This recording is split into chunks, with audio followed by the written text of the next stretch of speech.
मेरे प्यारे देशवासियों, नमस्कार। आज बहुत पावन दिन पर मुझे आपसे मन की बात करने का अवसर मिला है। आज चैत्र माह के शुक्ल पक्ष की प्रतिपदा तिथि है। आज से चैत्र नवरात्र की शुरुआत हो रही है। आज से भारतीय नववर्ष का भी आरंभ हो रहा है।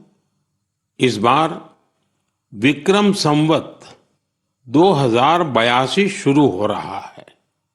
इस समय मेरे सामने आपकी ढेर सारी चिट्ठियां रखी हुई है। कोई बिहार से हैं, कोई बंगाल से, कोई तमिलनाडु से हैं, कोई गुजरात से हैं। इनमें बड़े रोचक तरीके से लोगों ने अपने मन की बातें लिखकर भेजी है। कई सारी चिट्ठियों में शुभकामनाएं भी हैं, बधाई संदेश भी हैं, लेकिन आज मेरा मन करता है कुछ संदेशों को आपको सुनाऊं। सर्वारिगु युगादि हब्बद शुभाशय गड़ू। अगला संदेश है अंदरी की उगादि शुभाकांक्षलु। अब एक और चिट्ठी में लिखा है संवसार पाड़व्यार्ची परबी। अगले संदेश में लिखा गया है गुड़ी पाड़वा निमित्त हार्दिक शुभेच्छा। हमारे एक साथी ने लिखा है एल्ला वरक्कुम विशु आशम शगल। एक और संदेश है इनिये पुथांडु नल्लवाल थुक्कल। साथियों, आप ये तो समझ गए होंगे कि अलग अलग भाषाओं में भेजे गए संदेश हैं, लेकिन क्या आप इसकी वजह जानते हैं? यही तो वो खास बात है जो आज मुझे आपसे साझा करनी है। हमारे देश के अलग अलग राज्यों में आज और अगले कुछ दिनों में नववर्ष शुरू हो रहे हैं और ये सभी संदेश नववर्ष और विभिन्न पर्वों की बधाइयों के हैं। इसलिए मुझे अलग अलग भाषाओं में लोगों ने शुभकामनाएं भेजी हैं। साथियों, आज कर्नाटका में, आंध्र प्रदेश, तेलंगाना में उगादि का पर्व बहुत धूमधाम से मनाया जा रहा है। आज ही महाराष्ट्र में गुड़ी पड़वा मनाया जा रहा है। विविधता भरे हमारे देश में अलग अलग राज्यों में अगले कुछ दिन में असम में रोंगाली बिहू, बंगाल में पोइला बोईशाख, कश्मीर में नवरेह का उत्सव मनाया जाएगा। इसी तरह 13 से 15 अप्रैल के बीच देश के अलग अलग हिस्सों में त्योहारों की जबरदस्त धूम दिखेगी। इसे लेकर भी उत्साह का माहौल है और ईद का त्योहार तो आ ही रहा है। यानी ये पूरा महीना त्योहारों का है, पर्वों का है। मैं देश के लोगों को इन त्योहारों की बहुत बहुत बधाई देता हूं। हमारे ये त्योहार भले ही अलग अलग क्षेत्रों में हो, लेकिन ये दिखाते हैं कि भारत की विविधता में भी कैसे एकता पिरोई हुई है। इस एकता की भावना को हमें निरंतर मजबूत करते चलना है। साथियों, जब परीक्षाएं आती हैं तो युवा साथियों के साथ मैं परीक्षा पे चर्चा करता हूं। अब परीक्षाएं हो चुकी हैं। बहुत सारे स्कूलों में तो दोबारा क्लास शुरू होने की तैयारी हो रही है। इसके बाद गर्मी की छुट्टियों का समय भी आने वाला है। साल के इस समय का बच्चों को बहुत इंतजार रहता है। मुझे तो अपने बचपन के दिन याद आ गए जब मैं और मेरे दोस्त दिन भर कुछ ना कुछ उत्पात मचाते रहते थे, लेकिन साथ ही हम कुछ कंस्ट्रक्टिव भी करते थे, सीखते भी थे। गर्मियों के दिन बड़े होते हैं। इसमें बच्चों के पास करने को बहुत कुछ होता है। ये समय किसी नई हॉबी को अपनाने के साथ ही अपने हुनर को और तराशने का भी है। आज बच्चों के लिए ऐसे प्लेटफॉर्म की कमी नहीं जहां वे काफी कुछ सीख सकते हैं। जैसे कोई संस्था टेक्नोलॉजी कैंप चला रही हो तो बच्चे वहां ऐप बनाने के साथ ही ओपन सोर्स सॉफ्टवेयर के बारे में जान सकते हैं। अगर कहीं पर्यावरण की बात हो, थिएटर की बात हो या लीडरशिप की बात हो, ऐसे विविध विविध विषय के कोर्स होते रहते हैं, तो उससे भी जुड़ सकते हैं। ऐसे कई स्कूल हैं जो स्पीच या तो ड्रामा सिखाते हैं, ये बच्चों को बहुत काम आते हैं। इन सब के अलावा आपके पास इन छुट्टियों में कई जगह चल रहे वॉलेंटियर एक्टिविटीज, सेवा कार्यों से भी जुड़ने का अवसर है। ऐसे कार्यक्रमों को लेकर मेरा एक विशेष आग्रह है। अगर कोई संगठन, कोई स्कूल या सामाजिक संस्थाएं या तो फिर साइंस सेंटर ऐसी समर एक्टिविटीज करवा रहे हो तो इसे हैशटैग माई हॉलीडेज के साथ जरूर शेयर करें। इससे देश भर के बच्चे और उनके माता पिता को इनके बारे में आसानी से जानकारी मिल सकेगी। मेरे युवा साथियों, मैं आज आपसे माय भारत के उस खास कैलेंडर की भी चर्चा करना चाहूंगा जिसे इस समर वेकेशन के लिए तैयार किया गया है। इस कैलेंडर की एक कॉपी अभी मेरे सामने रखी हुई है। मैं इस कैलेंडर से कुछ अनूठे प्रयासों को साझा करना चाहता हूं। जैसे माय भारत के स्टडी टूर में आप ये जान सकते हैं कि हमारे जन औषधि केंद्र कैसे काम करते हैं। आप वाइब्रेंट विलेज अभियान का हिस्सा बनकर सीमावर्ती गांवों में एक अनोखा अनुभव ले सकते हैं। इसके साथ ही वहां कल्चर और स्पोर्ट्स एक्टिविटीज का हिस्सा जरूर बन सकते हैं। वहीं अंबेडकर जयंती पर पदयात्रा में भागीदारी कर आप संविधान के मूल्यों को लेकर जागरूकता भी फैला सकते हैं। बच्चों और उनके माता पिता से भी मेरा विशेष आग्रह है कि वे छुट्टियों के अनुभवों को हैशटैग हॉलीडे मेमोरीज के साथ जरूर साझा करें। मैं आपके अनुभवों को आगे आने वाली मन की बात में शामिल करने का प्रयास करूंगा। मेरे प्यारे देशवासियों, गर्मी का मौसम शुरू होते ही शहर शहर, गांव गांव पानी बचाने की तैयारियां भी शुरू हो जाती हैं। अनेक राज्यों में वाटर हार्वेस्टिंग से जुड़े कामों ने, जल संरक्षण से जुड़े कामों ने नई तेजी पकड़ी है। जल शक्ति मंत्रालय और अलग अलग स्वयंसेवी संस्थाएं इस दिशा में काम कर रही हैं। देश में हजारों कृत्रिम तालाब, check dam, borewell recharge, community soak pit का निर्माण हो रहा है। हर साल की तरह इस बार भी कैच द रेन अभियान के लिए कमर कस ली गई है। ये अभियान भी सरकार का नहीं बल्कि समाज का है, जनता जनार्दन का है। जल संरक्षण से ज्यादा लोगों को जोड़ने के लिए जल संचय जन भागीदारी अभियान भी चलाया जा रहा है। प्रयास यही है कि जो प्राकृतिक संसाधन हमें मिले हैं उसे हमें अगली पीढ़ी तक सही सलामत पहुंचाना है। साथियों, बारिश की बूंदों को संरक्षित करके हम बहुत सारा पानी बर्बाद होने से बचा सकते हैं। पिछले कुछ सालों में इस अभियान के तहत देश के कई हिस्सों में जल संरक्षण के अभूतपूर्व कार्य हुए हैं। मैं आपको एक दिलचस्प आंकड़ा देता हूं। पिछले 7-8 साल में नए बने टैंक, पॉन्ड और अन्य वाटर रिचार्ज स्ट्रक्चर से 11 बिलियन क्यूबिक मीटर, उससे भी ज्यादा पानी का संरक्षण हुआ है। अब आप सोचेंगे कि 11 बिलियन क्यूबिक मीटर पानी कितना पानी होता है। साथियों, भाखड़ा नांगल बांध में जो पानी जमा होता है उसकी तस्वीरें तो आपने जरूर देखी होगी। ये पानी गोविंद सागर झील का निर्माण करता है। इस झील की लंबाई ही 90 किलोमीटर से ज्यादा है।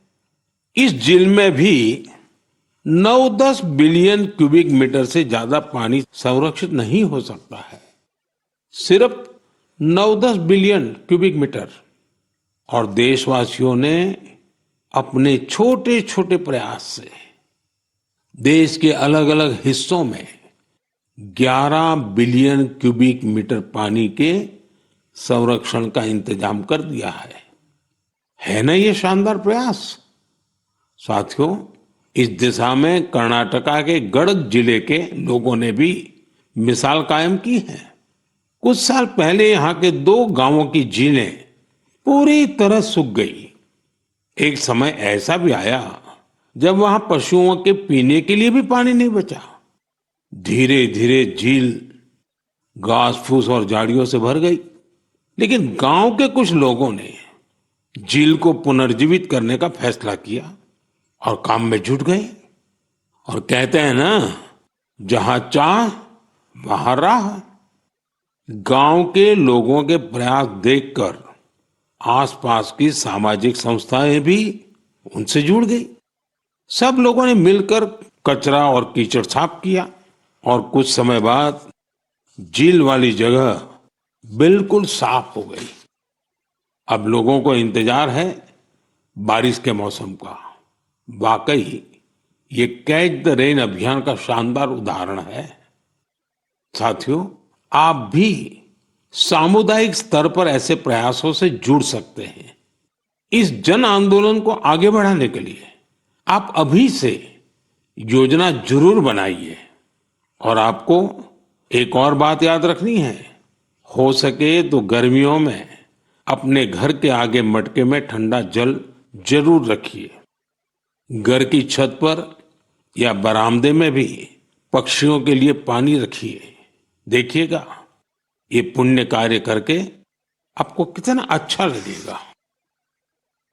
साथियों, मन की बात में अब बात हौसलों के उड़ान की, चुनौतियों के बावजूद जज्बा दिखाने की।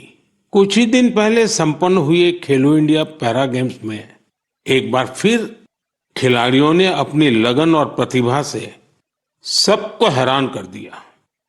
इस बार पहले से ज्यादा खिलाड़ियों ने इन खेलों में हिस्सा लिया। इससे पता चलता है कि पैरा स्पोर्ट्स कितना पॉपुलर हो रहा है।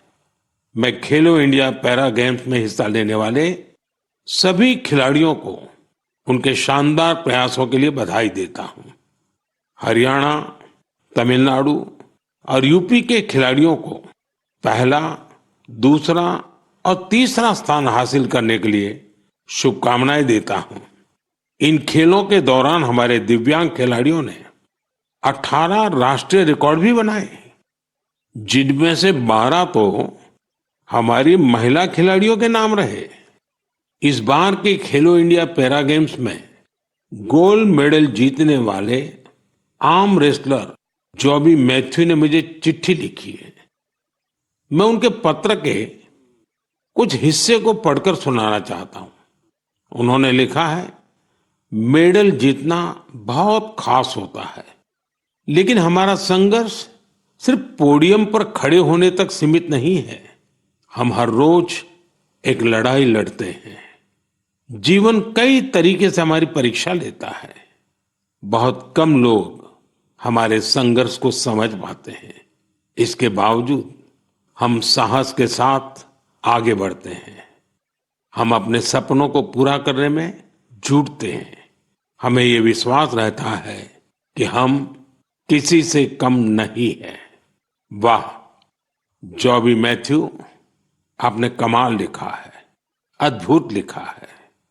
इस पत्र के लिए मैं आपका आभार व्यक्त करता हूं। मैं जॉबी मैथ्यू और हमारे सभी दिव्यांग साथियों से कहना चाहता हूं कि आपके प्रयास हमारे लिए बहुत बड़ी प्रेरणा है। साथियों, दिल्ली में एक और भव्य आयोजन ने लोगों को बहुत प्रेरणा दी है, जोश से भर दिया है। एक इनोवेटिव आइडिया के रूप में पहली बार फिट इंडिया कार्निवल का आयोजन किया गया। इसमें अलग अलग क्षेत्रों के करीब 25,000 लोगों ने हिस्सा लिया। इन सभी का एक ही लक्ष्य था, फिट रहना और फिटनेस को लेकर जागरूकता फैलाना। इस आयोजन में शामिल लोगों को उनके स्वास्थ्य के साथ साथ पोषण से जुड़ी जानकारियां भी मिली। मेरा आग्रह है कि आप अपने क्षेत्रों में भी इसी तरह के कार्निवल का आयोजन करें। इस पहल में माय भारत आपके लिए बहुत मददगार बन सकता है। साथियों, हमारे स्वदेशी खेल अब पॉपुलर कल्चर के रूप में घुल मिल रहे हैं। मशहूर रैपर हनुमान काइंड को तो आप सभी जानते ही होंगे। आजकल उनका नया सॉन्ग रन इट अप काफी फेमस हो रहा है। इसमें कलारियापट्टू, गतका और थांगता जैसी हमारी पारंपरिक मार्शल आर्ट्स को शामिल किया गया है। मैं हनुमान काइंड को बधाई देता हूं कि उनके प्रयास से हमारी पारंपरिक मार्शल आर्ट्स के बारे में दुनिया के लोग जान पा रहे हैं। मेरे प्यारे देशवासियों, हर महीने मुझे माय गॉव और नमो ऐप पर आपके ढेरों संदेश मिलते हैं। कई संदेश मेरे मन को छू लेते हैं तो कुछ गर्व से भर देते हैं। कई बार तो इन संदेशों में हमारी संस्कृति और परंपराओं के बारे में अनोखी जानकारी मिलती है। इस बार जिस संदेश ने मेरा ध्यान खींचा उसे मैं आपसे साझा करना चाहता हूं। वाराणसी के अथर्व कपूर, मुंबई के आर्यश लिखा और अत्रेय मान ने मेरी हाल की मॉरिशस यात्रा पर अपनी भावनाएं लिखकर भेजी है। उन्होंने लिखा है, इस यात्रा के दौरान गीत गवई की परफॉर्मेंस से उन्हें बहुत आनंद आया।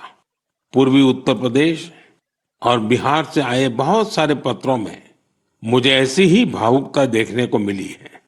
मॉरिशस में गीत गवई की शानदार परफॉर्मेंस के दौरान मैंने वहां जो महसूस किया वो वाकई अद्भुत है। साथियों, जब हम जड़ से जुड़े रहते हैं तो कितना ही बड़ा तूफान आए, तूफान हमें उखाड़ नहीं पाता। आप कल्पना करिए, करीब 200 साल पहले भारत से कई लोग गिरमिटिया मजदूर के रूप में मॉरिशस गए थे। किसी को नहीं पता था कि आगे क्या होगा, लेकिन समय के साथ वे वहां रस बस गए। मॉरिशस में उन्होंने अपनी एक बड़ी पहचान बनाई। उन्होंने अपनी विरासत को सहेज कर रखा और जड़ों से जुड़े रहे। मॉरिशस ऐसा अकेला उदाहरण नहीं है। पिछले साल जब मैं गयाना गया था तो वहां की चौताल परफॉर्मेंस ने मुझे बहुत प्रभावित किया था। साथियों, अब मैं आपको एक ऑडियो सुनाता हूं।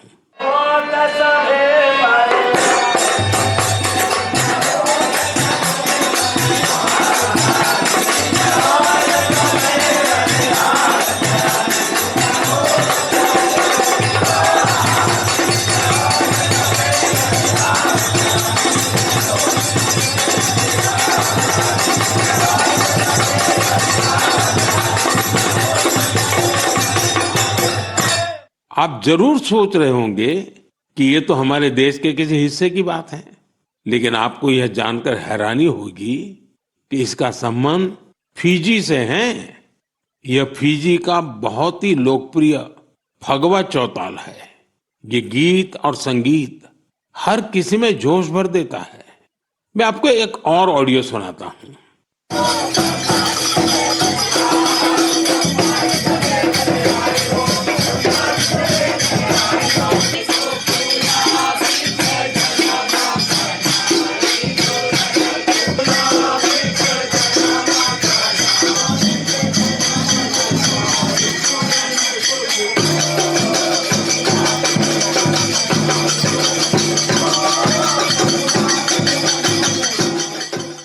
ये ऑडियो सूरीनाम का चौताल है। इस कार्यक्रम को टीवी पर देख रहे देशवासी सूरीनाम के राष्ट्रपति और मेरे मित्र चान संतोखी जी को इसका आनंद लेते हुए देख सकते हैं। बैठक और गानों की यह परंपरा त्रिनिदाद एंड टोबैगो में भी खूब लोकप्रिय है। इन सभी देशों में लोग रामायण खूब पढ़ते हैं। यहाँ फगवा बहुत लोकप्रिय है और सभी भारतीय पर्व त्योहार पूरे उत्साह के साथ मनाए जाते हैं। उनके कई गाने भोजपुरी, अवधी या मिश्रित भाषा में होते हैं।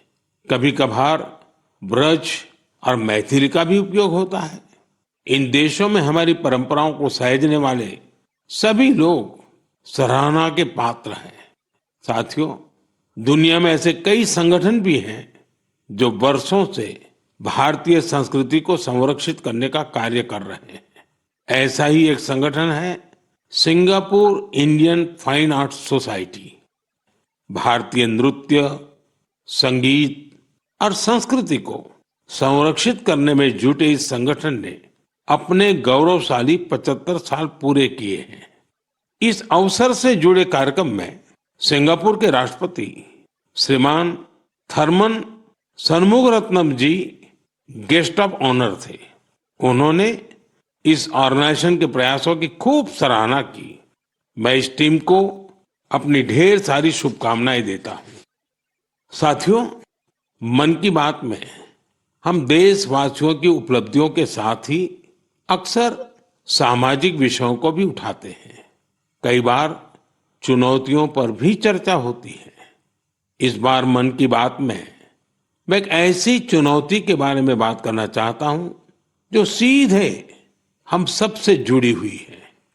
ये चुनौती है टेक्सटाइल वेस्ट की। आप सोच रहे होंगे, ये टेक्सटाइल वेस्ट क्या नई बला आ खड़ी हुई है? दरअसल टेक्सटाइल वेस्ट पूरी दुनिया के लिए नई चिंता की एक बड़ी वजह बन गया है। आजकल दुनिया भर में पुराने कपड़ों को जल्द से जल्द हटाकर नए कपड़े लेने का चलन बढ़ रहा है। क्या आपने सोचा है कि जो पुराने कपड़े आप पहनना छोड़ देते हैं, उनका क्या होता है? यही टेक्सटाइल वेस्ट बन जाता है। इस विषय में बहुत सारी ग्लोबल रिसर्च हो रही है। एक रिसर्च में यह सामने आया है, सिर्फ 1% से भी कम टेक्सटाइल वेस्ट को नए कपड़ों में रिसाइकिल किया जाता है। 1% से भी कम। भारत दुनिया का तीसरा ऐसा देश है जहां सबसे ज्यादा टेक्सटाइल वेस्ट निकलता है। यानी चुनौती हमारे सामने भी बहुत बड़ी है। लेकिन मुझे खुशी है कि हमारे देश में इस चुनौती से निपटने के लिए कई सराहनीय प्रयास किए जा रहे हैं। कई भारतीय स्टार्टअप्स ने टेक्सटाइल रिकवरी फैसिलिटीज पर काम शुरू किया है। कई ऐसी टीमें हैं जो कचरा बीनने वाले हमारे भाई बहनों के सशक्तिकरण के लिए भी काम कर रही हैं। कई युवा साथी सस्टेनेबल फैशन के प्रयासों में जुड़े हैं। वे पुराने कपड़ों और जूते चप्पलों को रिसाइकल कर जरूरतमंदों तक पहुंचाते हैं। टेक्सटाइल वेस्ट से सजावट की चीजें, हैंडबैग, स्टेशनरी और खिलौने जैसी कई वस्तुएं बनाई जा रही हैं। कई संस्थाएं आजकल सर्कुलर फैशन ब्रांड को पॉपुलर बनाने में जुटी हैं। नए नए रेंटल प्लेटफॉर्म भी खुल रहे हैं जहां डिजाइनर कपड़े किराए पर मिल जाते हैं। कुछ संस्थाएं पुराने कपड़े लेकर उसे दोबारा उपयोग करने लायक बनाती हैं और गरीबों तक पहुंचाती हैं। साथियों, टेक्सटाइल वेस्ट से निपटने में कुछ शहर भी अपनी नई पहचान बना रहे हैं। हरियाणा का पानीपत टेक्सटाइल रिसाइकलिंग के ग्लोबल हब के रूप में उभर रहा है। बेंगलुरु भी इनोवेटिव टेक सॉल्यूशंस से अपनी एक अलग पहचान बना रहा है। यहाँ आधे से ज्यादा टेक्सटाइल वेस्ट को जमा किया जाता है, जो हमारे दूसरे शहरों के लिए भी एक मिसाल है। इसी प्रकार तमिलनाडु का तिरुपुर वेस्ट वाटर ट्रीटमेंट और रिन्यूएबल एनर्जी के माध्यम से टेक्सटाइल वेस्ट मैनेजमेंट में जुटा हुआ है। मेरे प्यारे देशवासियों, आज फिटनेस के साथ साथ काउंट का बड़ा रोल हो गया है। एक दिन में कितने स्टेप्स चले, इसका काउंट। एक दिन में कितनी कैलोरीज खाई, इसका काउंट, कितनी कैलोरीज बर्न की, इसका काउंट। इतने सारे काउंट्स के बीच एक और काउंटडाउन शुरू होने वाला है, इंटरनेशनल योगा डे का काउंटडाउन। योग दिवस में अब 100 दिन से भी कम समय रह गया है। अगर आपने अपने जीवन में अब तक योगा को शामिल नहीं किया है तो अब जरूर कर लीजिए, अभी देर नहीं हुई है। 10 साल पहले 21 जून 2015 को पहला अंतर्राष्ट्रीय योग दिवस मनाया गया था। अब तो इस दिन ने योग के एक विराट महोत्सव का रूप ले लिया है। मानवता को भारत की ओर से यह एक ऐसा अनमोल उपहार है जो भविष्य की पीढ़ी के बहुत काम आने वाला है। साल 2025 के योग दिवस की थीम रखी गई है, yoga for one earth one health, यानी हम योग के जरिए पूरे विश्व को स्वस्थ बनाने की कामना करते हैं। साथियों, यह हम सबके लिए गर्व करने वाली बात है कि आज हमारे योग और ट्रेडिशनल मेडिसिन को लेकर पूरी दुनिया में जिज्ञासा बढ़ रही है। बड़ी संख्या में युवा योग और आयुर्वेद को वेलनेस का एक बेहतरीन माध्यम मानकर इसे अपना रहे हैं। अब जैसे साउथ अमेरिका का देश चिली है, वहां आयुर्वेद तेजी से लोकप्रिय हो रहा है। पिछले साल मैं ब्राजील की यात्रा के दौरान चिली के राष्ट्रपति से मिला था। आयुर्वेद की इस पॉपुलैरिटी को लेकर हमारे बीच काफी चर्चा हुई थी। मुझे सोमोस इंडिया नाम की टीम के बारे में पता चला है। स्पेनिश में इसका अर्थ है वी आर इंडिया। यह टीम करीब 1 दशक से योग और आयुर्वेद को बढ़ावा देने में जुटी है। उनका फोकस ट्रीटमेंट के साथ साथ एजुकेशनल प्रोग्राम्स पर भी है। वे आयुर्वेद और योग से संबंधित जानकारियों को स्पेनिश लैंग्वेज में ट्रांसलेट भी करवा रहे हैं। सिर्फ पिछले वर्ष की बात करें तो उनके अलग अलग इवेंट्स और कोर्सेज में करीब 9,000 लोगों ने हिस्सा लिया था। मैं इस टीम से जुड़े सभी लोगों को उनके इस प्रयास के लिए बहुत बहुत बधाई देता हूं। मेरे प्यारे देशवासियों, मन की बात में अब एक चटपटा सा और अटपटा सा सवाल। आपने कभी फूलों की यात्रा के बारे में सोचा है? पेड़ पौधों से निकले कुछ फूलों की यात्रा मंदिरों तक होती है। कुछ फूल घर को सुंदर बनाते हैं, कुछ इत्र में घुलकर हर तरफ खुशबू फैलाते हैं। लेकिन आज मैं आपको फूलों की एक और यात्रा के बारे में बताऊंगा। आपने महुआ के फूलों के बारे में जरूर सुना होगा। हमारे गांवों और खास करके आदिवासी समुदाय के लोग इसके महत्व के बारे में अच्छी तरह जानते हैं। देश के कई हिस्सों में महुआ के फूलों की यात्रा अब एक नए रास्ते पर निकल पड़ी है। मध्य प्रदेश के छिंदवाड़ा जिले में महुआ के फूल से कुकीज बनाए जा रहे हैं। राजाखो गांव की 4 बहनों के प्रयास से ये कुकीज बहुत लोकप्रिय हो रहे हैं। इन महिलाओं का जज्बा देखकर एक बड़ी कंपनी ने इन्हें फैक्ट्री में काम करने की ट्रेनिंग दी। इनसे प्रेरित होकर गांव की कई महिलाएं इनके साथ जुड़ गई हैं। इनके बनाए महुआ कुकीज की मांग तेजी से बढ़ रही है। तेलंगाना के आदिलाबाद जिले में भी 2 बहनों ने महुआ के फूलों से नया एक्सपेरिमेंट किया है। वो इनसे तरह तरह के पकवान बनाती हैं जिन्हें लोग बहुत पसंद करते हैं। उनके पकवानों में आदिवासी संस्कृति की मिठास भी है। साथियों, मैं आपको एक और शानदार फूल के बारे में बताना चाहता हूं और इसका नाम है कृष्ण कमल। क्या आप गुजरात के एकता नगर में स्टैच्यू ऑफ यूनिटी को देखने गए हैं? स्टैच्यू ऑफ यूनिटी के आसपास आपको ये कृष्ण कमल बड़ी संख्या में दिखेंगे। ये फूल पर्यटकों का मन मोह लेते हैं। ये कृष्ण कमल एकता नगर के आरोग्य वन, एकता नर्सरी, विश्व वन और मियावाकी फॉरेस्ट में आकर्षण का केंद्र बन चुके हैं। यहाँ योजनाबद्ध तरीके से लाखों की संख्या में कृष्ण कमल के पौधे लगाए गए हैं। आप भी अपने आसपास देखेंगे तो आपको फूलों की दिलचस्प यात्राएं दिखेगी। आप अपने क्षेत्र में फूलों की ऐसी अनोखी यात्रा के बारे में मुझे भी लिखिएगा। मेरे प्यारे साथियों, आप मुझे हमेशा की तरह अपने विचार, अनुभव और जानकारियां साझा करते रहें। हो सकता है आपके आसपास कुछ ऐसा हो रहा हो जो सामान्य लगे, लेकिन दूसरों के लिए वो विषय बहुत रोचक और नया होगा।